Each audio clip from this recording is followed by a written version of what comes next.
और आइए आगे का एजेंडा की शुरुआत करें इस वक्त की बड़ी खबर के साथ। बाबा सिद्दीकी हत्याकांड पर बड़ा खुलासा हुआ कि हत्या के लिए 4 लोगों को सुपारी दी गई थी। सूत्रों के हवाले से ये बड़ी खबर है। 2.5 से 3 लाख रुपए में सुपारी दी गई थी, सूत्र बता रहे हैं। आरोपी लॉरेंस बिश्नोई गैंग से जुड़े हुए थे ये लोग और 3 आरोपी पंजाब की एक जेल में कैद थे। ये जानकारी इनको लेकर सामने आ रही है। पंजाब की जेल में लॉरेंस गैंग के सदस्य से ये मिले। सूत्रों के हवाले से बड़ी जानकारी इस वक्त आपको हम दे रहे हैं। 2.5 से 3 लाख रुपए में सुपारी दी गई थी। ये बड़ी खबर, पंजाब की जेल में लॉरेंस गैंग के सदस्य से ये मिले और जिसके बाद इस पूरी हत्याकांड की साजिश की गई। 4 लोगों को सुपारी दी गई थी हत्या के लिए, सूत्र ये बता रहे हैं।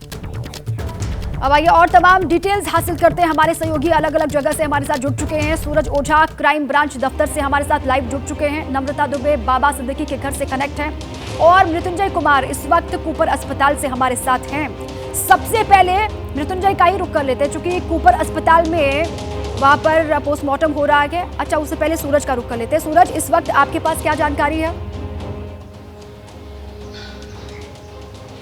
जी बिल्कुल, देखिए मैं आपको दिखा दूं कि ये जो दफ्तर है यहाँ पर लगातार आरोपियों से पूछताछ की जा रही है और आरोपी कई सारे खुलासे कर रहे हैं। रात भर से इनसे पूछताछ चल रही है। पूछताछ में इन्होंने ये बात कबूल ली कि ये लोग 2 सितंबर से मुंबई के कुर्ला इलाके में किराए के मकान पे रह रहे थे, जिसका किराया करीब 14,000 रुपये था और इस हत्या की सुपारी के लिए इन्होंने 2.5 से 3 लाख रुपये लिए थे। इस पूरी हत्या की सुपारी लेने में जितने लोग इन्वॉल्व थे उसके जो नंबर्स अभी तक आ रहे हैं वो 4 लोगों के नंबर आ रहे हैं, यानी कि 4 आरोपी इस पूरी हत्या में इन्वॉल्व थे, जिसमें से 2 गिरफ्तार हो चुके हैं, 2 फरार हैं जिनकी तलाश की जा रही है। इन चारों में से 3 ऐसे आरोपी हैं जो कुछ साल पहले पंजाब की एक जेल में किसी अलग अलग मामलों में गिरफ्तार हुए थे। वहीं पर उनकी मुलाकात लॉरेंस बिश्नोई गैंग के एक सदस्य से हुई थी जो कि किसी अन्य मामले में उसी जेल में कैद था, जिसके बाद इन सभी की दोस्ती हुई। दोस्ती होने के बाद जो आरोपी लॉरेंस बिश्नोई गैंग का था उसने इन तीनों को रेडिकलाइज किया। रेडिकलाइज करने के बाद उन्हें अपनी गैंग का हिस्सा बना लिया। हिस्सा बनाने के बाद इस पूरी साजिश में उन्हें इन्वॉल्व किया गया और फिर 2 सितंबर को उन्हें कुर्ला भेजा गया, जिसके बाद उन लोगों ने कुर्ला से बार बार आकर बांद्रा ईस्ट और बांद्रा वेस्ट में अलग अलग जगह जाकर बाबा सिद्दीकी के घर और कार्यालय की रेकी करने के बाद उन्हें जो बंदूक सप्लाई की गई वो भी बंदूक किसी अन्य व्यक्ति ने इन्हें कुरियर एक जो होता है जो गन सप्लाई करता है वो भी आदमी ही होता है, लेकिन उसे ये नहीं पता होता है वो किसे क्या पार्सल दे रहा है। तो इस तरह से इनके पास बंदूक आई। बंदूक आने के बाद ये जो आरोपी हैं इन्हें टारगेट का डेट बताया गया, लेकिन कई बार ये भी सामने बात आई कि कई बार इन्होंने बाबा सिद्दीकी को टारगेट करने की कोशिश की लेकिन इन्हें मौका नहीं मिल रहा था। कल के दिन बाबा सिद्दीकी भीड़ में थे और टारगेट करने की कोशिश हुई और कल जैसे ही उनको मौका मिला उन्होंने हमला कर दिया, गोलीबारी शुरू कर दी, फायरिंग की, जिसमें बाबा सिद्दीकी की मौत हो गई। रहे हमारे साथ बाबा सिद्दीकी हत्याकांड पर एक और बड़ी खबर आ रही है। बाबा सिद्दीकी के घर मुंबई पुलिस की टीम इस वक्त पहुंची हुई है। वहीं पर टीम मौजूद है। परिवार वालों के बयान दर्ज किए जा रहे हैं। सिक्योरिटी गार्ड से भी कहा जा रहा है कि वहां पर पूछताछ हो रही है। सोसाइटी में काम करने वाले लोगों से भी पूछताछ। ये बड़ी जानकारी इस वक्त मुंबई पुलिस की जो टीम है वो बाबा सिद्दीकी के घर पर पहुंची है और परिवार वालों के बयान दर्ज किए गए हैं। नम्रता दुबे मेरे साथ जुड़ चुकी हैं, उन्हीं के घर के बाहर वो मौजूद है। नम्रता, और क्या डिटेल्स हैं इस खबर को लेकर आपके पास?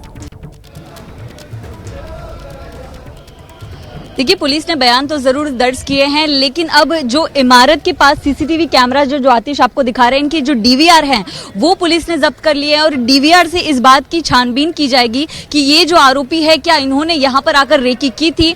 रेकी अगर की गई थी तो उसमें कौन कौन से लोग शामिल थे, जो वॉचमैन है, जो सोसाइटी के स्टाफ है, उनसे क्या कुछ बातचीत की गई थी। और ऐसे में जो बाबा सिद्दीकी हैं वो बहुत बड़े नेता है, कद्दावर नेता माने जाते हैं, तो यहाँ पर पुलिस की सुरक्षा बहुत ज्यादा पुख्ता की गई है क्योंकि बड़ी संख्या में उनके जो समर्थक हैं वो यहाँ पर पहुंचेंगे। तो आप देख सकते हैं पूरे रास्ते को यहाँ पर फिलहाल ब्लॉक कर दिया गया है और बैरिकेटिंग जो है वो बड़ी संख्या में यहाँ पर की गई है। दोनों तरफ राइट कंट्रोल पुलिस को डिप्लॉय किया गया है ताकि किसी तरह की कोई लॉ एंड ऑर्डर की सिचुएशन ना यहाँ पर क्रिएट हो। आप देख सकते हैं कि इस मकबा हाइट में सबसे ऊपर की मंजिल पर सिद्दीकी परिवार रहता है। 7 बजे के करीब नमाज जनाजा जो है वो बाबा सिद्दीकी के लिए पढ़ा जाएगा। उसके बाद यहाँ से जो उनकी अंतिम यात्रा है वो सीधे मुंबई के मरीन लाइन के पास बड़ा कब्रिस्तान है वहां पर पहुंचे पहुंचेगी, जहां पर उनको अंतिम विदाई दी जाएगी। लेकिन फिलहाल मैं आपको जो तस्वीर दिखा रही हूँ मकबा हाइट्स के बाहर की, आप देखिए बड़ी संख्या में पुलिस बल यहाँ पर तैनात है। जो सोसाइटी के तमाम कर्मचारी हैं, चाहे पार्किंग के हो, वॉचमैन के हो, सबसे पूछताछ की गई है। और एक एक सीसीटीवी कैमरा, देखिए इस सीसीटीवी कैमरे की मैं बात कर रही हूँ, एक एक सीसीटीवी कैमरा जो है उसके डीवीआर को निकाला गया है। पुलिस की तरफ से छानबीन की गई है कि जो आरोपी, जो शूटर्स यहाँ पर आए थे, उनकी तरफ से रेकी की गई थी, तो कब वो आए थे, कौन सी वो तारीख थी, इसकी प्लानिंग कब से की गई।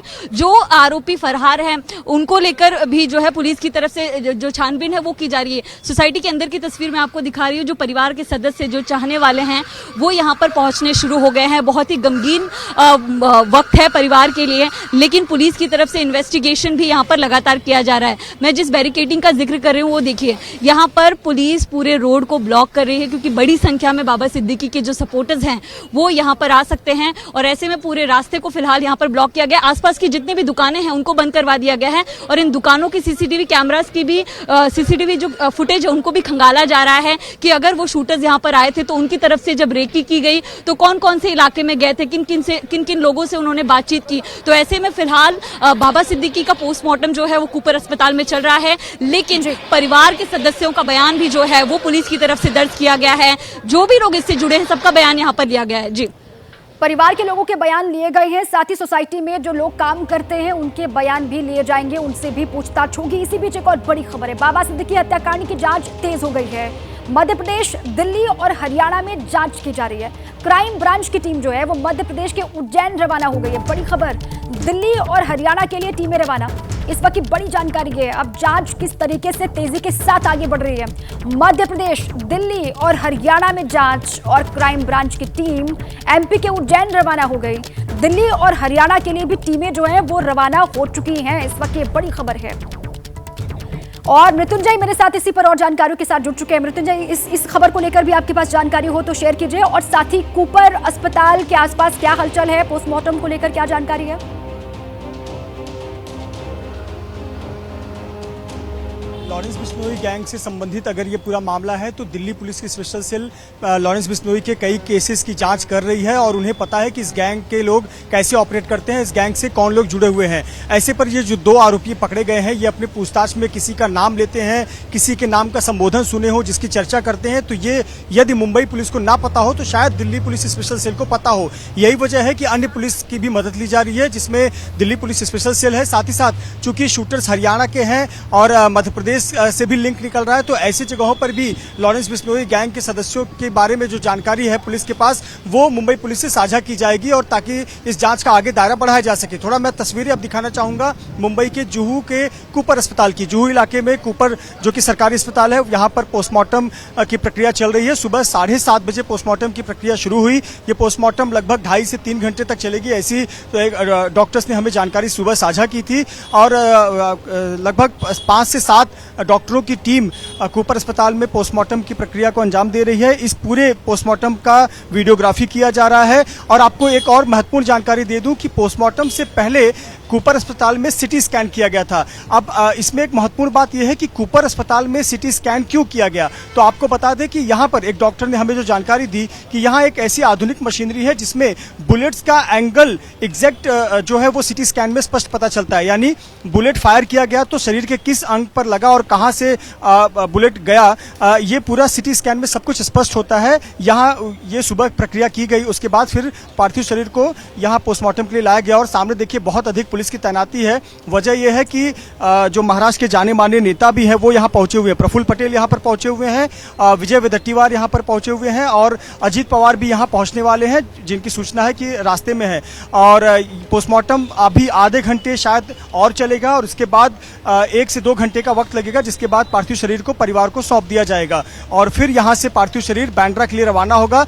वहाँ पर अंतिम दर्शन के लिए पार्थिव शरीर को रखा जाएगा। वहाँ पर जो प्रार्थना है वो की जाएगी, और नमाज जनाजा वहां पर पढ़ा जाएगा, और फिर देर रात या 8 बजे बड़ा कब्रिस्तान मुंबई के मरीन लाइंस में है, वहां पर सुपुर्दे खाक किया जाएगा। तो ये अब तक की जानकारी है, लेकिन आपको बता दें कि अभी तक पोस्टमार्टम पूरा नहीं हुआ है। आधे घंटा और समय लगेगा। जब ये पोस्टमार्टम की प्रक्रिया पूरी होगी, आधे घंटे के बाद पोस्टमार्टम की प्रक्रिया पूरी होने की जानकारी सामने आ सकती है। फिलहाल काफी ज्यादा यहाँ पर भी हलचल है। पुलिस ने सुरक्षा बढ़ा दी है। जहां पोस्टमार्टम हो रहा है वहां से लगभग 30 मीटर पहले ही बैरिकेड लगाकर मीडिया कर्मियों को और अन्य लोगों को रोक दिया जा रहा है और अंदर लगातार वीआईपी मूवमेंट्स, खास करके महाराष्ट्र के राजनीतिक क्षेत्र से जुड़े हुए जो लोग हैं उनके पहुंचने का सिलसिला लगातार जारी है। जी, सुरक्षा वहां पर बढ़ाई गई है। जो पॉलिटिशियंस हैं अलग अलग पार्टियों के, वो भी वहां पर लगातार आ रहे हैं और आधे घंटे का वक्त और लगेगा पोस्टमार्टम को कंप्लीट होने में। मृत्युंजय, आप ये जानकारी दे रहे हैं और साथ ही जो है सिटी स्कैन इससे पहले किया गया, उसके बाद पोस्टमार्टम हुआ और अब इसी बीच एक और बड़ी जानकारी जो सामने आ रही है वो भी आपको हम बताएं कि मुंबई से बाहर भी टीमें जो है वो जांच पड़ताल के लिए रवाना हो चुकी हैं। बड़ी खबर आपको बता दें इस वक्त की, बाबा सिद्दीकी हत्याकांड में लॉरेंस कनेक्शन पर जांच अब आगे बढ़ रही है, तेज हो चुकी है। मुंबई पुलिस ने दिल्ली, यूपी, हरियाणा पुलिस से संपर्क किया है। लॉरेंस बिश्नोई गैंग से संबंधित केस में संपर्क किया गया है। अब देखिए जांच लगातार तेजी के साथ आगे बढ़ रही है। मुंबई पुलिस ने कहा जा रहा है दिल्ली, उत्तर प्रदेश, हरियाणा पुलिस से संपर्क किया गया है और खबर यह कि लॉरेंस बिश्नोई गैंग से संबंधित केस में संपर्क किया गया है, कांटेक्ट किया गया है।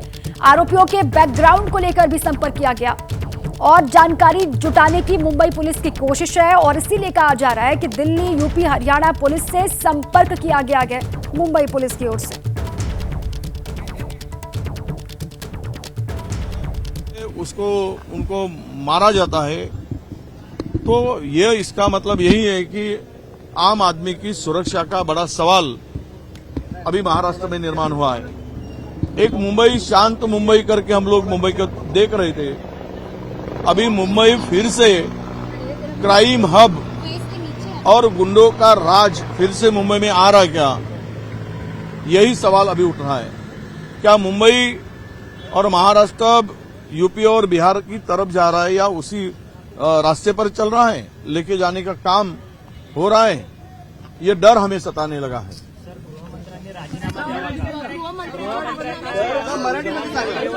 देखिए, गृह मंत्री ने, होम मिनिस्टर ने राजीनामा तो कब का देना चाहिए था। अगर थोड़ी भी नीतिमत्ता और नैतिकता की बात हो तो महाराष्ट्र में जो क्राइम रेट बढ़ा है तो उससे यही पता चलता है कि उन्होंने इसकी जिम्मेदारी लेनी चाहिए और उन्होंने इस्तीफा देना चाहिए। अभी 4 दिन के बाद में तो कोड ऑफ कंडक्ट लगेगा। हम उसको मांगकर हमारी जुबान को खराब नहीं करना चाहते, जिनकी उनकी नैतिकता का सवाल आता है। मराठी बाबा सिद्दीकी माझे फार चांगले मित्र होते, अनेक वर्ष आम्ही त्यांचे। तो महाराष्ट्र कांग्रेस की ओर से विजय वडेट्टीवार को आपने सुना, वो सीधे सीधे सीएम और गृह मंत्री का इस्तीफा मांग रहे हैं और कानून व्यवस्था को लेकर सरकार पर सवाल खड़े कर रहे हैं। विपक्ष हमलावर है। कानून व्यवस्था को लेकर ये कहा जा रहा है जब सरकार में जो पार्टी शामिल है उसके बड़े नेता की हत्या हो जाती है तो फिर आम लोग महाराष्ट्र में कैसे हैं सुरक्षित, ये सवाल पूछा जा रहा है। आरोपियों ने कुर्ला में घर लिया था किराए पर, ये जानकारी सामने आ रही है। जो शूटर्स थे उन्होंने किराए पर घर लिया हुआ था कुर्ला इलाके में। 2 सितंबर को किराए पर घर लिया गया था इनकी ओर से। 3 शूटर्स जिन्होंने इस हत्याकांड को कल अंजाम दिया। बाबा सिद्दीकी हत्याकांड में ये बड़ा अपडेट है। आरोपियों ने कुर्ला में किराए पर घर लिया था, ये जानकारी सामने आ रही है और 2 सितंबर से ये वहीं पर घर लेकर कुर्ला इलाके में रह रहे थे। मृत्युंजय मेरे साथ इसी पर जुड़े हुए हैं और जानकारियों के साथ। मृत्युंजय, अब क्या जानकारी है इस पूरे के मामले में? लॉरेंस बिश्नोई गैंग का कनेक्शन कैसे सामने आ रहा है, जरा बताइए विस्तार से। देखिए, ये कल शूटआउट के बाद जिन 2 आरोपियों को गिरफ्तार किया गया था, जब उनसे पूरी रात भर पूछताछ की गई तो कई चौंकाने वाली बातें सामने आई और उसी में उन्होंने खुद सामने से आरोपियों ने बताया कि वो लॉरेंस बिश्नोई के लिए काम करते हैं। इन आरोपियों के बारे में और बैकग्राउंड पता किया गया तो पता चला कि ये दोनों आरोपी कुर्ला इलाके में रहते थे। 2 सितंबर को यहाँ कुर्ला इलाके में रहने आए थे और एक किराए के मकान में रहते थे। उस किराए के मकान का किराया 14,000 रुपया, 1 महीने का किराया भी उन्होंने अदा किया था, ऐसी जानकारी सामने आई है। और 1 महीने पर रहने के बाद वो कुर्ला से वो उन्होंने मकान मालिक को कहा था कि वो नौकरी की तलाश में आए हुए हैं और जल्द ही मुंबई में नौकरी नहीं मिलेगी तो दूसरे शहर चले जाएंगे और 14,000 रुपए के किराए देकर कुर्ला में रहते थे। आपको बता दें कि ये जो दोनों आरोपी हैं, शूटर्स पकड़े गए हैं, एक हरियाणा का रहने वाला है और एक यूपी का रहने वाला है। जो यूपी का आरोपी रहने वाला है वो बहराइच जिले का बताया जा रहा है या बहराइच कनेक्शन सामने आ रहा है। इसीलिए मुंबई पुलिस, अब महाराष्ट्र पुलिस है ही सतर्क, इसके अलावा राज्य की अन्य, देश के अन्य राज्यों राज्यों की पुलिस के संपर्क में है, जिसके लिए दिल्ली पुलिस स्पेशल सेल की मदद ली जा रही है। साथ ही साथ हरियाणा और यूपी पुलिस की भी मदद ली जा रही है। दरअसल इन आरोपियों का बैकग्राउंड चेक करना है, इन आरोपियों के गैंग्स के बारे में जानकारी हासिल करनी है, इनके पारिवारिक बैकग्राउंड के बारे में जानकारी हासिल करनी है और क्या उन राज्यों में हरियाणा और यूपी में भी इनके ऊपर इस प्रकार के हत्या के केस या ऐसे गैंग के मामले दर्ज हैं जिसमें ये कभी पकड़े गए हो।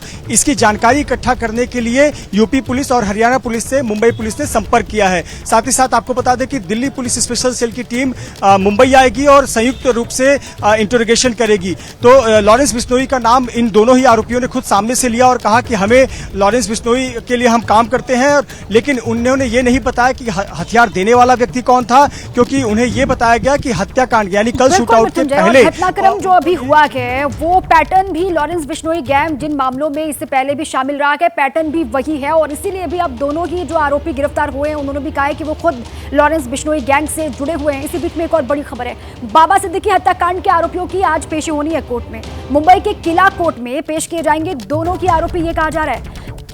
कोर्ट में दोपहर 1 बजे के आसपास दोनों की पेशी होगी। इस वक्त की बड़ी खबर यह है कि दो जो आरोपी गिरफ्तार हुए हैं उनको आज कोर्ट में पेश किया जाएगा। दोपहर 1 बजे का वक्त है जब किला कोर्ट में इनकी पेशी होगी। अब दोनों ही आरोपियों से लगातार पूछताछ भी हो रही है, आज कोर्ट में इनको पेश भी किया जाना है। इन दोनों की ओर से कहा गया है कि ये लॉरेंस बिश्नोई गैंग से जुड़े हुए हैं। और नम्रता का एक बार फिर से रुख कर लेते हैं। नम्रता, जहां पर ये किराए पर रह रहे थे, क्या वहां भी आसपास जाकर के लोगों से पूछताछ होगी? और साथ ही सोसाइटी में जो आप बता रहे थे कि और भी लोग हैं और भी कर्मचारी हैं जो काम करते हैं, उनसे भी पूछताछ कर रही है मुंबई पुलिस की टीम? जी बिल्कुल, कुर्ला में जहां पर ये रेंट पर रह रहे थे उनसे पूछताछ मुंबई पुलिस की लगातार जारी है। जो किराएदार था उससे पूछताछ जारी है। वहां के जो सीसीटीवी कैमराज हैं उनकी छानबीन की जा रही है। और यहाँ जिस इमारत में वो रहते थे अपने परिवार के साथ बाबा सिद्दीकी, वहां के तमाम जो पार्किंग स्टाफ है, वॉचमैन है और तमाम जो लोग हैं उनके बयान जो है वो पुलिस की तरफ से दर्ज कर लिए गए हैं। इसके साथ साथ एक अपडेट आपको दे दूं कि बाबा सिद्दीकी का जो अंतिम संस्कार होगा, उनकी जो अंतिम विदाई होगी वो राजकीय सम्मान के साथ होगी। यानी कि जो महाराष्ट्र सरकार की तरफ से सम्मान दिया जाता है वो सम्मान उनको दिया जाएगा, जिसमें महाराष्ट्र सरकार का पुलिस बैंड होता है और जो तिरंगा उनको दिया जाता है। तो उस हिसाब से पूरी प्रक्रिया के साथ उनको राजकीय सम्मान के साथ विदा किया जाएगा। फिलहाल यहाँ पर अगर आपको मैं तस्वीर दिखाऊं तो यहाँ अगर आप देखेंगे मकबा हाइट्स में, तो परिवार के जो सदस्य, परिवार के जो लोग हैं वो यहाँ पर जुटने शुरू हो गए हैं। पुलिस की तरफ से जो बंदोबस्त है वो काफी ज्यादा पुख्ता की गई है। सबसे जरूरी बात यह है कि सीसीटीवी कैमराज जो हैं उस पर पुलिस की ज्यादा नजर है और उसकी जो डीवीआर है वो खंगाले जा रहे हैं, क्योंकि सोर्स जानकारी दे रहे हैं कि इन शूटर्स ने यहाँ पर आकर भी रेकी की थी। इसी बीच में एक और बड़ी खबर है नम्रता, बाबा सिद्दीकी को आज ही सुपुर्द खाक किया जाएगा। जो जानकारी आप भी साझा कर रही थी, रात को 8:30 बजे का वक्त है, सुपुर्द खाक किया जाएगा बाबा सिद्दीकी को। मरीन लाइंस के बड़ा कब्रिस्तान में सुपुर्द खाक उनको किया जाएगा। और जो नम्रता अभी जानकारी दे रही थी कि राजकीय सम्मान के साथ अंतिम विदाई दी जाएगी बाबा सिद्दीकी को। इस वक्त की बड़ी खबर यह है, मरीन लाइंस के बड़ा कब्रिस्तान में सुपुर्द खाक उनको किया जाना है। रात करीब 8:30 बजे का वक्त है और पूरे राजकीय सम्मान के साथ उनकी अंतिम विदाई होगी, उनको विदा किया जाएगा। बाबा सिद्दीकी को आज ही सुपुर्द खाक किया जाना है। अभी इस वक्त कूपर अस्पताल में पोस्टमार्टम किया जा रहा है और रात को 8:30 बजे सुपुर्द खाक उनको किया जाएगा और पूरे राजकीय सम्मान के साथ उनको विदाई दी जाएगी। और इस वक्त की बड़ी खबर आपको बताएं, बाबा सिद्दीकी हत्याकांड पर केजरीवाल का बयान सामने आया है। वारदात से देश भर के लोग खौफजदा हैं, अरविंद केजरीवाल ने यह बात कही है। दिल्ली में भी कमोवेश यही माहौल बना हुआ है और ये लोग पूरे देश में गैंगस्टर राज लाना चाहते हैं। सरकार पर यह हमला है अरविंद केजरीवाल का। जनता को अब इनके खिलाफ खड़ा होना ही पड़ेगा, ये बात उन्होंने कही है। उन्होंने कहा कि जनता को अब बहुत हो गया, इनके खिलाफ खड़ा होना पड़ेगा। ये बड़ी खबर है। मुंबई में जिस तरीके से बाबा सिद्दीकी की हत्या हुई उस पर विपक्ष हमलावर है सरकार पर। अरविंद केजरीवाल की ओर से कहा गया कि इस वारदात से देश भर के लोग डर में हैं, खौफजदा हैं। ये उनका एक्स पर पोस्ट है।